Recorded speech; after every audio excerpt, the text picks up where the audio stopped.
पुरानी बातों को विचारेगा, पुरानी बातों का स्मरण करेगा और बाद में उस पुरानी बातों की चिंता में ही लग जाएगा। जवान व्यक्ति, युवान मेरे भाई बहन, युवान व्यक्ति आने वाले समय की चिंता में रहते हैं। हो सकता है कल का मार्केट डाउन हो जाए, हो सकता है कल का ये मार्केट टूट जाए, कपास डाउन हो जाए, या सोयाबीन ज़्यादा हो जाए, या ये हो जाए या वो हो जाए। बूढ़ा व्यक्ति पुरानी बातों को याद कर कर चिंता करता है, चिंतित होता है और चिंता में डूबता है। युवान भाई बहन, नवयुवक बेटा बेटी आने वाले कल की चिंता में डूबे रहते हैं और वो अपनी ज़िंदगी को कल की चिंता में लगाते लगाते लगाते लगाते मायूस हो जाते हैं, चिंतित हो जाते हैं। बूढ़ा पुरानी बात से चिंतित हो रहा है, नवयुवक बेटा बेटी कल की बात से चिंतित हो रहे हैं। केवल एक तुम्हारे घर में अगर कोई छोटे बच्चे हों, उन बच्चों को देखना, उनको पुरानी बात से भी मतलब नहीं रहता और उनको आने वाले कल से भी मतलब नहीं रहता।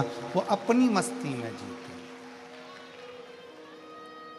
कल क्या हुआ भूल गए, मम्मी ने कितना डांटा भूल गए, पापा ने क्या कहा भूल गए, दादी ने पटक कर खूब मारा भूल गए। वापिस आए, दादा की गोद में बैठ गए, दादू ऐसा, दादी ऐसा, मम्मी ऐसा, पापा ऐसा, भूल गए। बूढ़ा व्यक्ति पुरानी बातों को याद कर कर रोता है, चिंता में डूबा रहता है।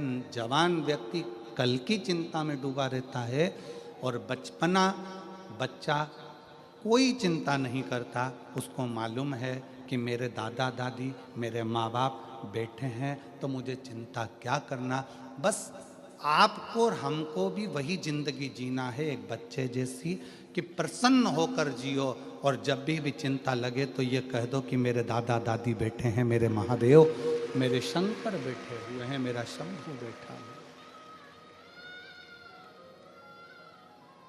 अकाल मृत्यु वो मरे जो काम करे चंडाल का, और काल उसका क्या बिगाड़े जो भक्त हो महाकाल का। जो शिव की उपासना में डूबा हुआ है, जो शंकर की आराधना में डूबा हुआ है, तो उसको ये सोचना चाहिए कि मैं बच्चा, वो मेरा बाप।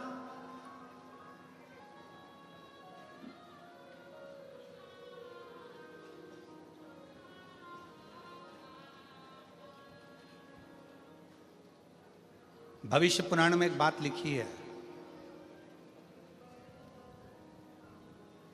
यहां बैठे हुए सभी श्रोताओं को,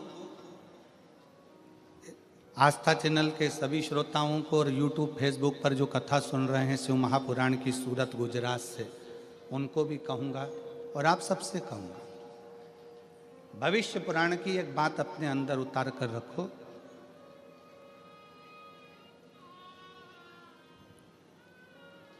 आपकी जब उम्र बढ़ती चली जाए,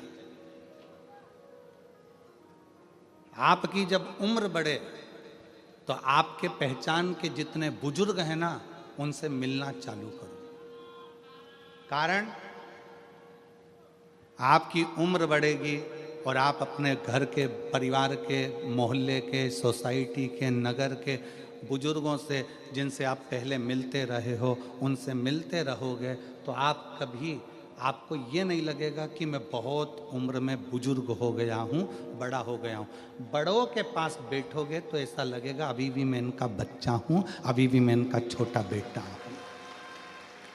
ये भविष्य पुराण कहती है, बड़ों के पास बैठने से हम बहुत बड़े नहीं होते, हम छोटे की छोटे ही रहते हैं।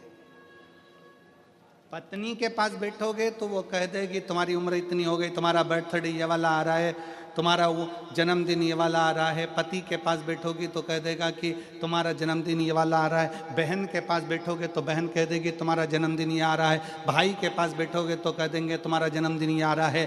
पर किसी घर के बुजुर्ग के पास बैठोगे, अपने माता पिता के पास, अपने काका काकी के पास, अपने बुआ फूफा के पास, अपने मामा मामी के पास, अपने नाना नानी के पास, अपने दादा दादी के पास, अपने मोहल्ले में रहने वाले किसी बुजुर्ग के पास बैठोगे तो वो तुरंत कह देगा मुझे तो नहीं लगता कि इतने साल का हो गया, तो मेरा वही छोटा सा बबुआ है, तू मेरा भी छोटा सा बेटा है। उसकी निगाह में आप छोटे की छोटे ही हो, उसकी निगाह में आप छोटे की छोटे ही हो।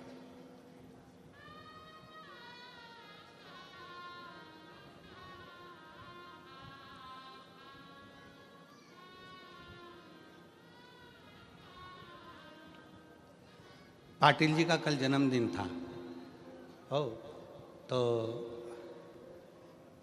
कोई ऐसे हमने पूछा ये कितने साल के हो गए, तो उन्होंने कहा इतने साल के। हमने कहा मैं लगते तो नहीं है, लगते तो नहीं।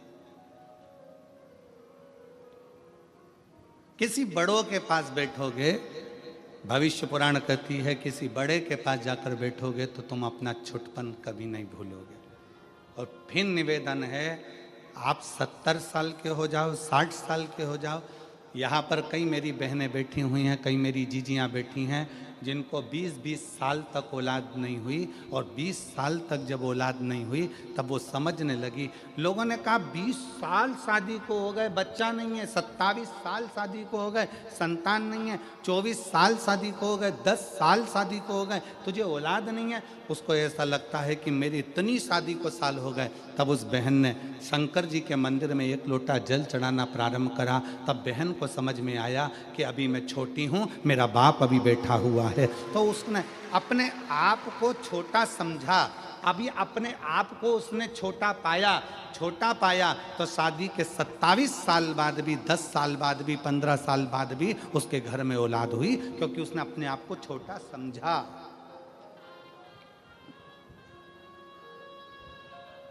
बड़ी बहू और छोटी बहू, इसमें दोनों में सबसे ज्यादा सुखी कौन सी रहती है?